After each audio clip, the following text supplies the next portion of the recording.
أعوذ بالله السميع العليم من الشيطان اللعين الرجيم بسم الله الرحمن الرحيم الحمد لله رب العالمين الصلاة والسلام على أشرف الأنبياء والمرسلين وعلى أهل بيته الطيبين الطاهرين المعصومين أما بعد فقد قال الله تعالى في كتابه المبين وهو أصدق الصادقين بسم الله الرحمن الرحيم وما أرسلناك إلا رحمة للعالمين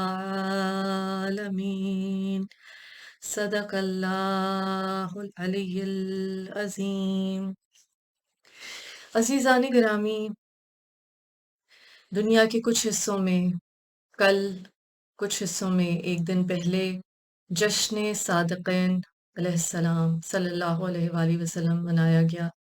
جشن صادقین یعنی ان دو ہستیوں کی آمد کا جشن، یعنی رسول اللہ صلی اللہ علیہ وآلہ وسلم، ختم النبیین، محبوب خدا، رحمت للعالمین، محسن انسانیت، حبیب خدا رسول اللہ صلی اللہ علیہ وآلہ وسلم، ہمارے آقا، ہم تک توحید کا پیغام لانے والے۔ اور سب سے پہلے جب جشن صادقین کہتے ہیں، امام جعفر صادق علیہ السلام جن کا لقب صادق ہے، رسول اللہ صلی اللہ علیہ وآلہ وسلم نے اپنی بعثت کے، نبوت کے اعلان سے پہلے ہی اہل مکہ، اہل عرب میں صادق اور امین کا لقب حاصل کر لیا تھا۔ صادق یعنی سچ بولنے والا، وہ جس کی زبان سے کبھی جھوٹ جاری نہ ہوا ہو۔ عزیزان گرامی، جب ہم بات کرتے ہیں رسول اللہ صلی اللہ علیہ وآلہ وسلم سے محبت کی، عشق رسول کی، مودت رسول کی، تو اللہ تعالیٰ کا یہ حکم ملتا ہے، وہ لوگ جو کہتے ہیں ہمارے لیے اللہ کافی ہے، اور بے شک اگر یہ الفاظ استعمال ہوئے قرآن و حدیث میں تو کسی اور کانٹیکسٹ میں اس کا یہ مقصد ہرگز نہیں کہ رسول اللہ صلی اللہ علیہ وآلہ وسلم وہ ہادی، وہ محسن انسانیت جو توحید کا یہ پیغام ہم تک لے کر آئے، وہ جنہیں اللہ تعالیٰ نے فرمایا وَمَا أَرْسَلْنَاكَ إِلَّا رَحْمَةً لِّلْعَالَمِينَ، نہیں بنایا مگر آپ کو عالمین کے لیے رحمت بنا کر۔ ہرگز یہ مقصد نہیں کہ اس وسیلے کو، اس ہستی کو کسی طرح سے اپنی ترجیحات میں، اپنی مودت میں، اپنی عقیدت میں نعوذ باللہ کم کیا جائے، کیونکہ اللہ تعالیٰ نے خود واضح الفاظ میں فرما دیا قُلْ إِن كُنتُمْ تُحِبُّونَ اللَّهَ فَاتَّبِعُونِي يُحْبِبْكُمُ اللَّهُ۔ اے نبی صلی اللہ علیہ وآلہ وسلم، ان سے کہہ دیجئے کہ اگر تم اللہ سے محبت کا دعویٰ کرتے ہو تو مجھ محمد صلی اللہ علیہ وآلہ وسلم کا اتباع کرو۔ اتباع کے الفاظ غور کیجئے، جس میں اطاعت، محبت، مودت جو ہے، اتباع کا جو لفظ ہے، اس میں نہ صرف اطاعت ہے، نہ صرف محبت ہے، ترجیح دینا۔ اور کہا کہ کہہ دو کہ تم میں سے کوئی مومن نہیں ہو سکتا جب تک کہ اس کی جان، مال، اولاد، ماں باپ، دنیا کی ہر بلونگنگ، ہر نسبت سے بڑھ کر رسول اللہ صلی اللہ علیہ وآلہ وسلم کو عزیز نہ رکھے۔ اور قرآن میں بارہا یاد دلایا کہ نبی تم جیسے نہیں، اے لوگو اپنی آوازوں کو نبی کی آوازوں پہ بلند نہ کرو۔ اور سورہ منافقون پوری نازل کی، بتایا منافق کی تعریف، کہا کہ ایسے بہت سے ہیں جو زبان سے آپ کی اطاعت کا دم بھرتے ہیں، زبان سے میٹھے ہیں مگر دل میں ان کے کچھ اور ہے۔ عزیزان گرامی، اللہ تعالیٰ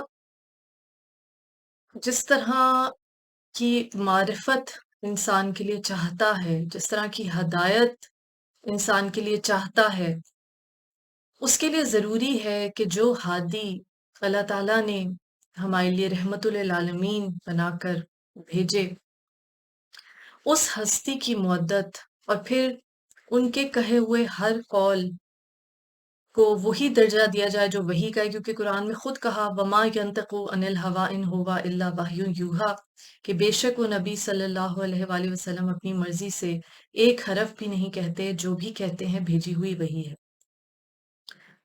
جب رسول اللہ صلی اللہ علیہ وآلہ وسلم نے فرما دیا اولنا محمد وآخرنا محمد، اور خطبہ غدیر خم جو ہے وہ ایک اس کا عام طور پہ لوگوں کو ایک ہی قول یاد ہے اور وہی یاد رکھ لیں تو زندگی سنور جائے، من کن تو مولا فہذا علی مولا، جب رسول اللہ نے ہاتھوں پہ بلند کر کے مولا کائنات مولا علی علیہ السلام کی ولایت کا اعلان کیا، کہا جس جس کا میں مولا اس کے علی مولا۔